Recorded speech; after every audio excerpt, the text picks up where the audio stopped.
గారు ట్రాన్స్లేట్ చేస్తూ బాగుంటుంది. హలో, వంశీ అడిగిన సౌండ్ ఇక్కడి నుంచే మొదలు కావాలా? ఇంకా 3 రోజులే ఉంది. ఏమడిగాడు వంశీరా? దేవర సౌండ్ ఇండియా మొత్తం వినిపించాలా? ఇప్పుడు మనోడికి తెలుగు స్టేట్స్ కాదు, ఇండియా మొత్తం వినిపించాలి. NTRRR ఇద్దరు లెజెండ్స్ ముందున్నారు. నందమూరి తారక రామారావు గారు అండ్ రితిక్ రోషన్ గారు. Hrithik ji, welcome to Telugu film industry. And NTR చాలా రోజుల నుంచి తారక్ ప్రతి సినిమాని పట్టుకొని ఎలా హిట్లు కొడుతూ కొడుతూ కొడుతూ ఆల్ ఇండియా వరల్డ్లోనే ఇప్పుడు మన ఎన్టీఆర్ సౌండ్ వినిపిస్తూనే ఉంది.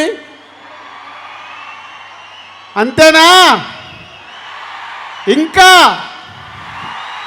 వంశీ, ఈ సౌండ్ చూస్తేనే నీకు తెలుస్తుంది 14th రోజు మనోళ్ళు మామూలుగా లేరు. నందమూరి అభిమానులు అండ్ అయాన్జీ, so one of the best director. చాలా కుర్రల్లాగే కనిపిస్తున్నాడు కానీ ఆల్రెడీ 2 సూపర్ హిట్లు తీసి ఇచ్చేసాడు. హ్యాట్రిక్ కోసం రెడీగా ఉన్నాడు. మొన్నే వైఆర్ఎఫ్ అక్షయ్జీ చాలా రోజుల తర్వాత హిందీలో మొన్నే లవ్ స్టోరీ తీసి వరల్డ్ వైడ్గా హైయెస్ట్ గ్రాసర్ తెచ్చేసుకున్నారు. సో ఈ సినిమా వార్ 2 తెలుగు స్టేట్సే కాదు, everywhere is going to blockbuster. So Vamsi అంత కాన్ఫిడెన్స్గా ఇచ్చేసాడు కదా, ఏదైనా ఉంటే రెడీగా ఉంటానని. వంశీతో పాటు నేను కూడా అంటున్నాను, it's going to blockbuster. Tarak, Hrithik ji, so 14th के लिए जस्ट 72 आवर्स हम लोग इंतज़ार में आपका दोनों का डांस देखने के लिए.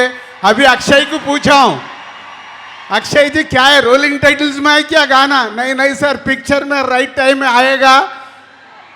పేపర్లు రెడీ పెట్టుకోండి. వాళ్ళిద్దరు ఆ కాంపిటీషన్ సాంగ్ చూడటానికి మనం RRRలో నాటు నాటు ఎలా ఉందో అలా ట్రెండ్ సెట్ కాబోతున్న సాంగ్ అది వార్లో. सर 72 आवर्स हम इंतजार कर रहे हैं वो गाना देखने के लिए पिक्चर में. Thank you very much. Thank you so much Dil Raju గారు. బోలెడంత ఎనర్జీని నింపారు మీరు. వంశీ మాట్లాడిన తర్వాత ఎవరు సరిపోవట్లా. ఒకప్పుడు నా స్పీచ్ నాకు ఇంట్రెస్ట్ ఉండేది, ఇప్పుడు వంశీ మాట్లాడుతుంటే వెయిటింగ్ మీలాగే. థ్యాంక్ యూ దిల్ రాజు గారు. అండ్ మంచి మాటలతో పాటు విజ్ఞానాన్ని కూడా మనకి పంచేటువంటి మా డైరెక్టర్ శ్రీ త్రివిక్రమ్ గారిని మాట్లాడవలసిందిగా రిక్వెస్ట్ చేస్తున్నాము. త్వరలోనే ఎన్టీఆర్ గారి కాంబినేషన్లో